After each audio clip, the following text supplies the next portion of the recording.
Today, I'm going to talk about the no BS way to stay fit year round without getting bored. If it's your first time joining us, I'm Matt Banwart. I own Red Wolf CrossFit in Huntington Beach, California, with my wife, Caitlin.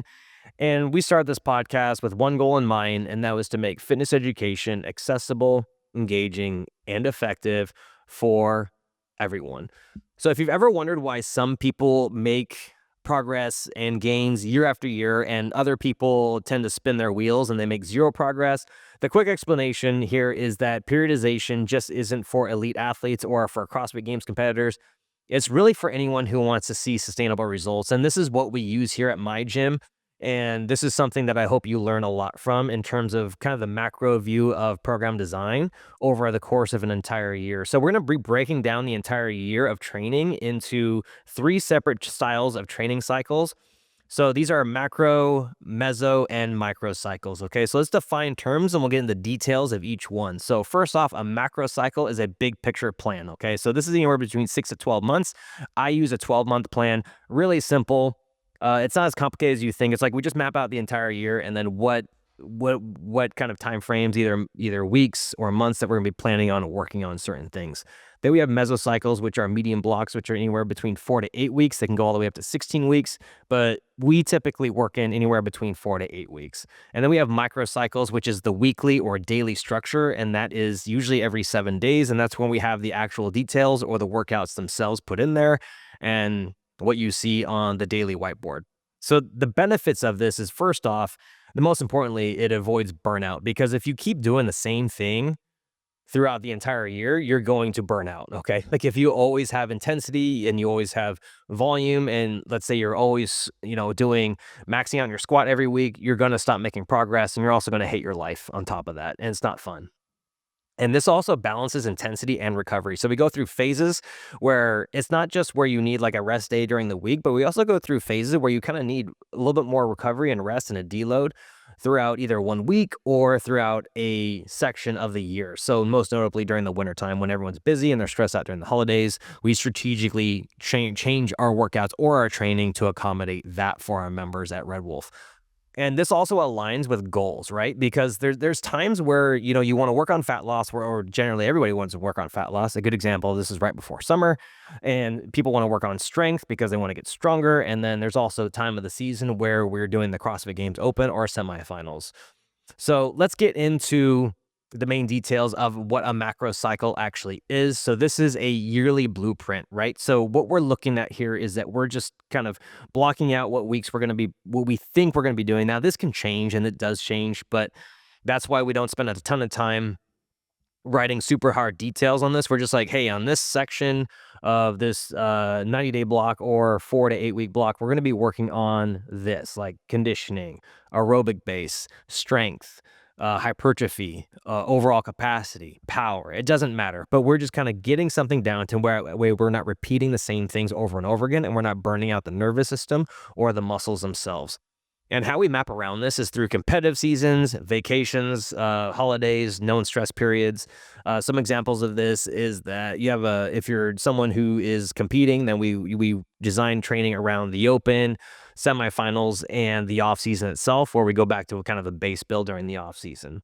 And then so pre-open, we're focused on intensity, and then we kind of have a deload after that. And if you qualify for that, we move on to other things as well. So for the general population, this is kind of how pretty much we run things at our gym, is that January through March, this time frame, we kind of work on fat loss. And we do work on hypertrophy and base building, but the primary focus, January through March, is fat loss. Because guess what? Over the holidays, you've gotten fat. Come on, be honest. You probably did. I know I did a little bit. And so we're working on kind of getting reset. And that's also when people are most motivated again to kind of restart that new year. And then April through July, that's where we work on strength. Now, we also work on intensity through this as well, because we have the open. So leading up to the open, we don't do a ton of volume, but we do ramp up the intensity, because we know the average CrossFit workout for the open is about 13 minutes with an average rep range of, the higher reps and lower weight. So we want to make sure that have intensity, we have some capacity going into that. And then August through October, we work on building. So that's why we go back to more hypertrophy style. We're always kind of working on this, but we're just kind of more biased towards this. And then November through December, we deload. Okay. Again, we don't take time completely off. We're just lower the volume, we lower the intensity, and we work on other things to get us pretty much ready for the new year. So deload is just kind of it's there just to make sure that people are getting reset and the workouts are fun and enticing where we're not putting a ton of thought into the workouts. We're just making sure that we're staying steady and consistent so that way we can kind of kickstart hard again come January 1st. Let's go into mesocycles now. So these are the meat and potatoes of the training itself, and this phase is where the real work actually happens. And so the goals here are progressive overload, skill development, and energy system focus. Okay, energy systems just being a fancy word for aerobic or intensity, whatever. And then there's different block types that we kind of utilize during this. This is really the hardest part of program design because, macro is pretty easy to map out because, and that always changes anyway. So you just you can really get that out in like 20 minutes. But mesocycles is where the really kind of nitty gritty details start coming in. And then, so the block types that we use during this is that we have an accumulation phase. Okay. So this is where it's volume and it's heavy. We're here.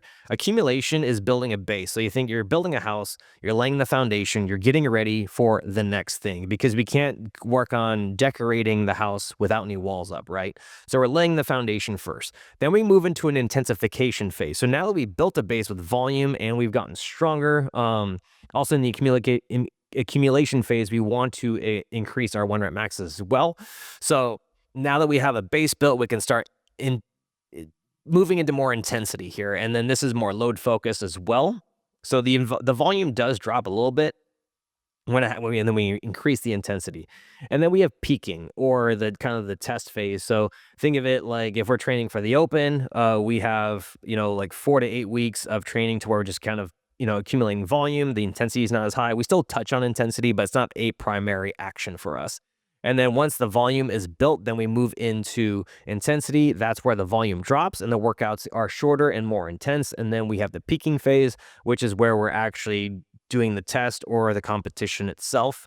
And how to structure this is, for general fitness, you really don't need to really move. You just really need to move between accumulation and intensification. Okay. Just to keep things fresh. You don't need to stay in intensity too long, but it's always nice to kind of have a natural deload there. And instead of peaking, that's when we just have a deload instead of a peak.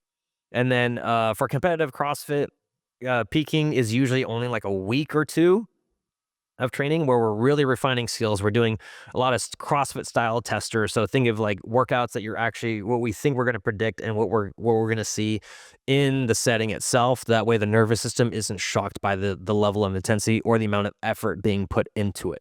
And then we have youth athletes, which is completely different. I'm actually not going to go into that. That's not really worth our time right now. But youth athletes, we typically focus on just building a base for as long as possible. I mean, people want to get into a lot of fancy stuff with like agility drills and stuff and speed work. But the truth is that, I mean, most kids, they're just lacking muscle and they learn the basics of strength and conditioning. Now we're going to move into microcycles. So this is actually just the weekly layout now. So this is Monday through Sunday. We have our primary days, which is typically at our gym. Our primary days are typically Monday, Wednesday, Friday, and Saturday. Those are our primary days of where we really structure things to where people come in because we just base that off based on attendance. And that's where people need the most work. And we also rotate things every cycle because we know people's schedule change. So for example, if we're back squatting on Saturday or Sunday, we know not everyone can make it on the weekends. So, we mix it up every 48 weeks to where we're getting those in to where people can still hit whatever they need to hit. We have the most balanced fitness as possible. So the importance of this is movement patterns and intensity utilization. And a simple micro breakdown is, this is just an example. This isn't what, we're married to, but on Monday, squat plus conditioning. Tuesday could be an upper push pull plus aerobic. Wednesday would be Olympic lifting plus midline work. Thursday would be more a longer aerobic day. Sometimes we mix that in on Wednesdays. Friday we'll deadlift plus a higher intensity classic CrossFit conditioning. And then Saturday we have like a mixed modal grinder. And then Sunday we have like more like higher skill work or an EMOM or accessory work on top of that. Now, all these things mix up every time, right? Because what we do is we collect data from our clients or our members, and then we see, okay, well, where are we lacking the most and where can we have the biggest impact with the highest leverage movements or exercises to break through these plateaus to make sure everyone still makes progress. And this takes a lot of work, right? it's not fun. I'm not gonna lie to you. It's not super exciting. But when you look at the data, you're like, okay, well now I know what I need to do. Let's say that we have that the pressing is really weak. Okay, well we're gonna start with some volume. So we're going to start with like sets of 10 on the pressing. We're going to gradually, progressively overload that. So we'll do 2 weeks at sets of 10. Then we're going to move down to sets of 5. Then we move down to sets of 3. Then we move down to singles. And over time, we're going to gradually build on that. And then we either control that by either having certain instruction on there or percentages. So it just depends on, again, on what we're working on. Now, this is really tough in a group setting, which is not ideal, but this gives us the most individualization as possible, and that's also why we have 3 different levels in our gym, is because not everyone needs to work on the same thing, so we try to personalize as much as we can, okay? So I do come from a personal training background, so I do my best to make that whatever I do in my personal training, I bring that over into the group style so that way everyone maximizes their results as much as possible. Now, is one-on-one training better? Absolutely. You're going to make faster progress that way, but is this very much or much needed cost-effective option? Absolutely. And this is why I really like how we do with our methodology itself. Now, there's different periodization styles, and I already went over this in another podcast. So you guys can go back and look at it. It's the 5 training styles that you need to know.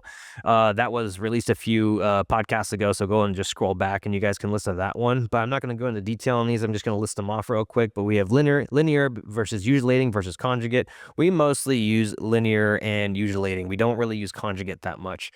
And the best for beginners is just linear because it's easier to track. It's easier to progress. It's like, hey, you're doing sets of 5 this week. We're going to add 5 pounds and do 5 sets of 5 next week. It's really easy and non-fancy. And I know that it doesn't look as sexy as it could, but it freaking works. Okay. It works for a reason. There's a reason why it was developed like this. And there's principles and science behind it that, that is proven. So, I mean, may not look cool, but it works, and it's really easy for us to track as well. So simple is better.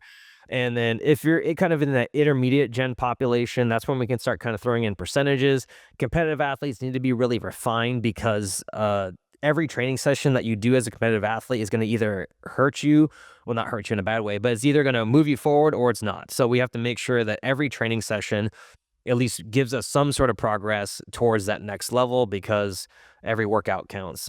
And then there is a hybrid approach for CrossFit, and which is kind of like a strength and conditioning blend. So we can kind of see this in EMOMs every once in a while. So this is where a good example of this would be like an EMOM for 20 minutes. On the first minute, you do 1 clean and jerk building.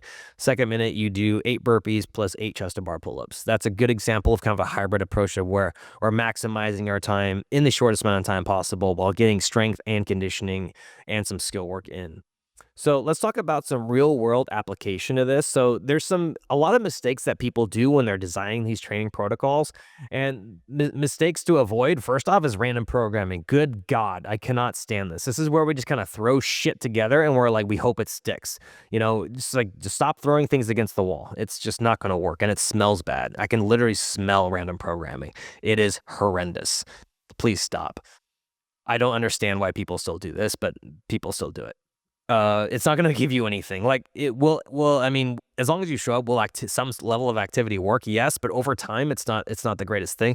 Plus, you're not going to have any data to back up if you actually worked, and you're probably going to progress very slowly, which is nobody wants, right? So don't do that.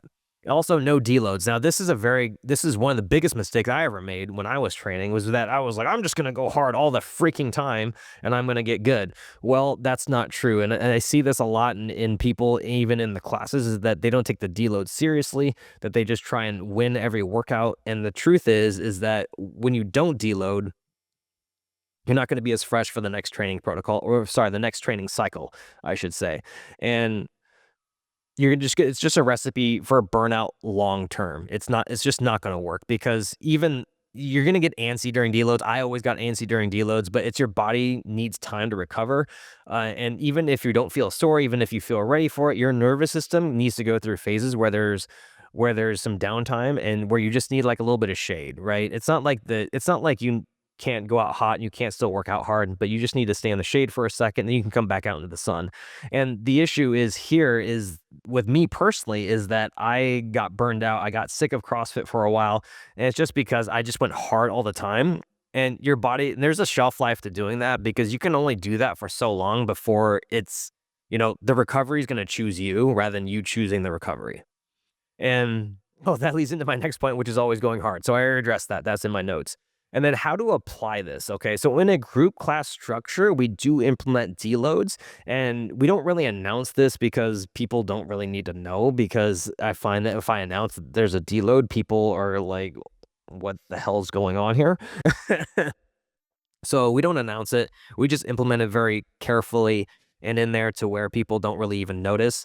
But it's simply just lower volume. The intensity is still there. We have some touch points on it, but we also implement kind of more bodybuilding style or accessory work to where people are still making progress, but they're not. We're kind of giving the nervous system essentially a break. And that's what we typically see. We typically see people can get sore and they need some time off, but for the most part, it's a deload for the nervous system itself.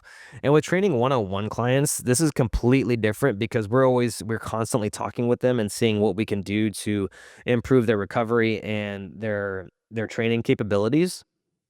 And so typically with one-on-ones, we don't really need to deload a ton because they're not training 5 times a week with personal training sessions. So their deload is really their rest days. And I just tell them to take them either completely off or just walk in between those times. They really don't do much activity beyond that. And then in terms of my own training, I take deloads whenever I do with the classes because that's what I do.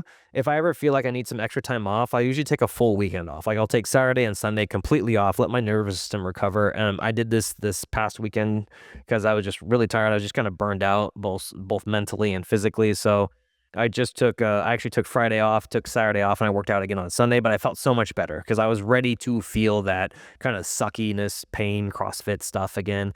So I was like, oh well, I mean, if I just don't feel it, I'm just gonna take a few days off and then go out there and hit it again. So but again, my training volume isn't nearly as high. My intensity isn't nearly as high. And you have to remember, you can't do everything all at once. I mean, it typically works really well to just spread things out. So it's like one day is a strength day, one day is an intensity, one day is a volume day, one day is an aerobic day. Not only that, it just keeps it more sustainable. Now, if you're a competitive athlete, you do need to have those touch points on each energy system or each lifting session more frequently. So the frequency needs to be higher, but it's essentially all the same thing. So we just kind of batch that a little bit more. But then again, it just depends on your lifestyle habits and everything in between there. So some key takeaways before we wrap things up is that long-term progress requires long-term planning. And that's exactly what we do here at Red Wolf, because without a plan and without a target, you have no idea what you're hitting. It's like kind of like bowling blindfolded. It's just not going to work for anyone.